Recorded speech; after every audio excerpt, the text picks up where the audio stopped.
Metabolism TV पर आपका स्वागत है, जो आपके लिए मेटाबॉलिज्म और स्वास्थ्य के बारे में सही जानकारी का स्रोत है। कैंसर, शुगर का भूखा। मैं हूं फ्रैंक सुआरेज, मोटापे और मेटाबॉलिज्म का विशेषज्ञ, और आज मैं आपको एक ऐसी जानकारी के बारे में बताना चाहता हूं जो मुझे बहुत प्रभावित कर गई। यह इस बारे में है कि जब आपका शरीर आपको शुगर की मांग कर रहा होता है, तो यह संभव है कि अगर वह बहुत अधिक शुगर की मांग कर रहा है और आप शुगर या मीठी चीजों के प्रति थोड़ा आदी हो रहे हैं, तो आपके कैंसर होने की संभावना हो सकती है। मैं इसे समझाने के लिए एक पल के लिए बोर्ड पर जा रहा हूं। ध्यान दें, कैंसर सभी देशों में बढ़ता जा रहा है। वास्तव में हमने विभिन्न क्षेत्रों में चिकित्सा में बहुत प्रगति की है, लेकिन कैंसर में नहीं। कैंसर अब पहले से कहीं अधिक लोगों को प्रभावित कर रहा है, और यह किसी अन्य बीमारी की तुलना में अधिक संख्या में लोगों को प्रभावित कर रहा है। अब ऐसे देश हैं जहां मृत्यु का मुख्य कारण कैंसर है। पहले यह दिल था और उसके बाद कैंसर आता था, लेकिन अब ऐसे देश हैं जहां कैंसर से मरने वालों की संख्या दिल से मरने वालों से अधिक है, कम से कम मृत्यु के रिकॉर्ड में। तो कैंसर मूल रूप से जो खोजा गया है वह यह है कि कैंसर एक ऐसी कोशिका है जो शुगर की बहुत अधिक भूखी होती है। यह ज्ञात है कि गैर कैंसर कोशिकाओं में उनकी माइटोकॉन्ड्रिया होती है, जो वह क्षेत्र है जहां वे ऊर्जा बनाते हैं और ग्लूकोज का उपयोग करते हैं। ग्लूकोज रक्त में शुगर है, लेकिन यहां कोशिका के अंदर एक सामान्य मेटाबॉलिज्म होता है जो ऑक्सीजन के साथ होता है।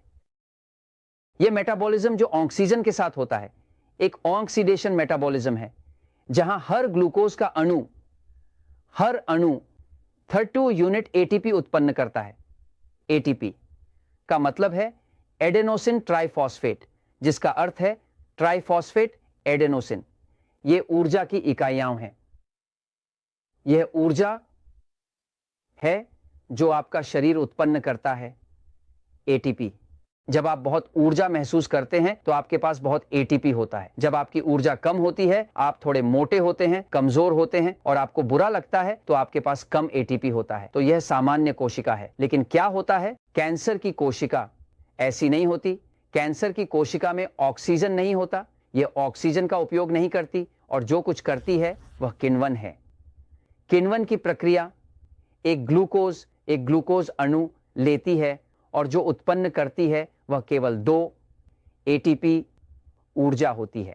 इसका मतलब यह है कि जब एक सामान्य स्वस्थ कोशिका ऑक्सीजन का उपयोग करती है और एक ग्लूकोज के अणु से 32 एटीपी उत्पन्न करती है, तो कैंसर की कोशिका क्या करती है, वह किण्वन करती है। जैसे कि यह सड़ती है, जैसे कि यह किण्वित होती है, क्योंकि यह ऑक्सीजन के बिना करती है। यह एरोबिक नहीं है और केवल 2 एटीपी उत्पन्न करती है। क्या हो रहा है, यह देखा गया है कि कैंसर 7 गुना अधिक शुगर यानी ग्लूकोज का उपयोग करता है, क्योंकि ग्लूकोज एक प्रकार का शुगर है।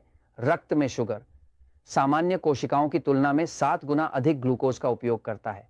इसलिए जब किसी व्यक्ति में कैंसर का पता लगाने के लिए परीक्षण किया जाता है, तो उन्हें ग्लूकोज का एक गिलास दिया जाता है, यानी रक्त के प्रकार की चीनी। उस पर विकिरण डाला जाता है, और जब व्यक्ति इसे पीता है और वह ग्लूकोज शरीर में प्रवेश करती है, तो ग्लूकोज उस स्थान पर पहुंच जाती है जहां ट्यूमर होता है, और यही चीज एक्सरे में दिखाई देती है। जो क्षेत्र एक्सरे में जल रहा है वह रेडियोएक्टिव क्षेत्र है, जहां सारी ग्लूकोज है, जहां कैंसर इसे खा रहा है।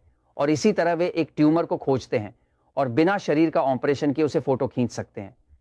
बुनियादी रूप से कैंसर की कोशिका एक बड़ी ग्लूकोज उपभोक्ता कोशिका है जो शुगर का सेवन करती है। लेकिन क्या होता है, मैंने अभी एक वैज्ञानिक लेख पढ़ा जिसमें बताया गया है कि कैंसर से पीड़ित कई लोगों के बारे में कहा जाता है कि जब उन्हें कैंसर का पता चला तब वे पहले से ही शुगर के आदी थे, यानी उनके शरीर को मीठे शुगर चॉकलेट की जोरदार मांग थी, और जो उनके शरीर को चाहिए था वह यही था। इसका मतलब है कि शुगर या मीठा खाने की आपकी तीव्र इच्छा और अंदर मौजूद कैंसर के पोषण के बीच एक संबंध देखा जाने लगा है।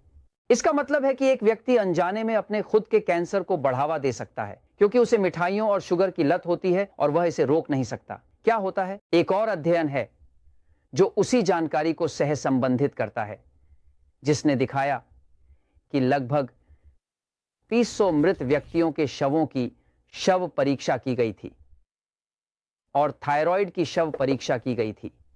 इसमें पाया गया कि 2400 थायराइड में बिना किसी अपवाद के सभी में कैंसर के ट्यूमर थे। मतलब यह है कि हम सभी की थायराइड में कैंसर के ट्यूमर होते हैं, लेकिन वे जो कहते हैं माइक्रो ट्यूमर होते हैं, जो बहुत छोटे होते हैं। हम सभी के पास वह माइक्रो ट्यूमर है, इम्यून सिस्टम, रक्षा प्रणाली। इम्यून सिस्टम, इसकी भूमिका यह है कि यह लगातार उन माइक्रो ट्यूमर्स को मारता या नियंत्रित करता रहता है। कैंसर क्या है? कैंसर एक बीमारी नहीं है, कैंसर एक प्रतिक्रिया है। यह ऑक्सीजन की कमी वाले विषाक्त अम्लीय वातावरण में एक प्रतिक्रिया है, जहां शरीर कोशिका ऑक्सीकरण नहीं कर सकती, और चूंकि वह ऑक्सीकरण नहीं कर सकती, इसीलिए वह किण्वन करती है। इसलिए कैंसर स्वयं एक बीमारी नहीं है, बल्कि यह एक प्रतिक्रिया है, एक ऐसे शरीर की जो बीमार है, जो विषाक्त है, जो ऑक्सीजन की कमी से जूझ रहा है, जो निर्जलित है, और संभवतः वह शरीर है जिसे व्यक्ति पहले से ही बहुत सारे शुगर से पोषण दे रहा है। तो कैंसर शुगर का बड़ा शौकीन है, और मैं ये आपको इसलिए बता रहा हूं ताकि आप इसे नियंत्रित कर सकें, और क्योंकि सच्चाई हमेशा जीतती है।